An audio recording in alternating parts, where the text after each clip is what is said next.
Good morning friends. हम लोग unit 1 को शुरू कर रहे हैं, जिसमें हम लोग IHRM के बारे में पढ़ेंगे कि क्या IHRM है। It stands for international human resource management. जितनी भी एक्टिविटीज़ हमारी ह्यूमन रिसोर्सेज की होती है, HR की होती हैं, रिक्रूटमेंट करनी, compensation, salary, everything comes under this picture.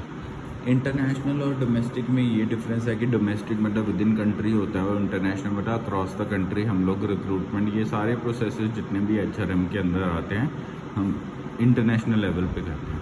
तो सबसे पहले इंपॉर्टेंट क्वेश्चंस बता दूँ, इनमें से जो आपको स्टार मार्क्ड दिख रहे हैं ऊपर स्ट्रक्चर के अंदर 1.4, 1.5 और 1.6, 1.4, 1.5 क्लब करके एक में आ सकता है, या फिर IHRM का जो कंसेप्ट है along with the difference between domestic and international HRM आ सकता है। तो स्टार्ट करते हैं।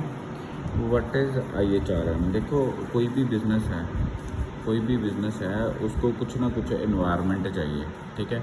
अब एनवायरनमेंट अलग अलग तरह का हो सकता है, जैसे कि सोशल एनवायरनमेंट है, कल्चरल है, इकोनॉमिक है, पॉलिटिकल है, टेक्निकल है, किसी भी तरह के एनवायरनमेंट हो सकता है। तो जो आपकी IHRM है वो IHRM जो है वो इन्हीं फंक्शंस, इन्हीं एनवायरनमेंट के ऊपर बेस्ड है। सो अलग अलग एनवायरनमेंट के ऊपर ये बेस्ड है, जैसे कि पॉलिटिकल, ये वो सारा कुछ इसको इफ़ेक्ट करेगा, ठीक है। तो आगे चलते हैं और देखते हैं क्या है इसमें। सो नेक्स्ट है enduring context of IHRM। Enduring का मतलब होता है कि कितनी दूर तक ये जो है IHRM की बाउंड्री है ना, क्या क्या चीज़ें ये कंटेन करता है।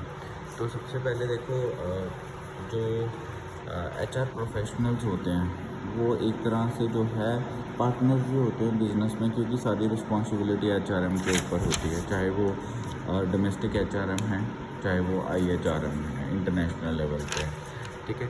सो अब हमारे पास ना इंड्योरिंग कंसेप्ट ऑफ IHRM में हम डिफरेंट पॉइंट्स को कवर करेंगे, जिसमें हमारे पास सबसे पहले है डिवीज़न ऑफ लेबर।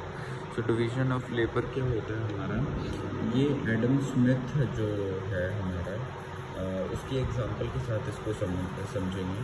देखो, डिवीज़न ऑफ लेबर है कि लेबर को हमें कैसे डिवाइड करना है कामों के अंदर। मतलब एक मैन्युफैक्चरिंग कंपनी है तो उसमें से, या एक लगा लो IT कंपनी है, उसमें टेस्टिंग में किसको रखना है, कोडिंग करने के लिए किसको रखना है, डिज़ाइन बनाने के लिए किसको रखना है, उसको बोलेंगे डिवीज़न करनी लेबर की। तो ये बहुत ध्यान से करनी पड़ती है हमें, ठीक है। तो ये HR की ही रिस्पॉन्सिबिलिटी है कि किसको कौन सा टास्क असाइन करना है।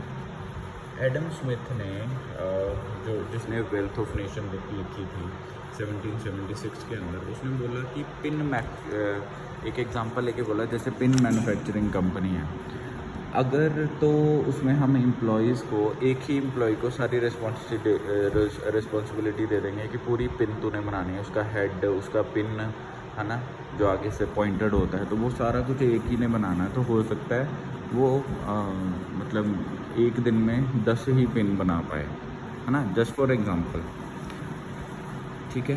तो ऐसे ही जो है, अगर हर एक को इंडिविजुअल टास्क दे दिया जाए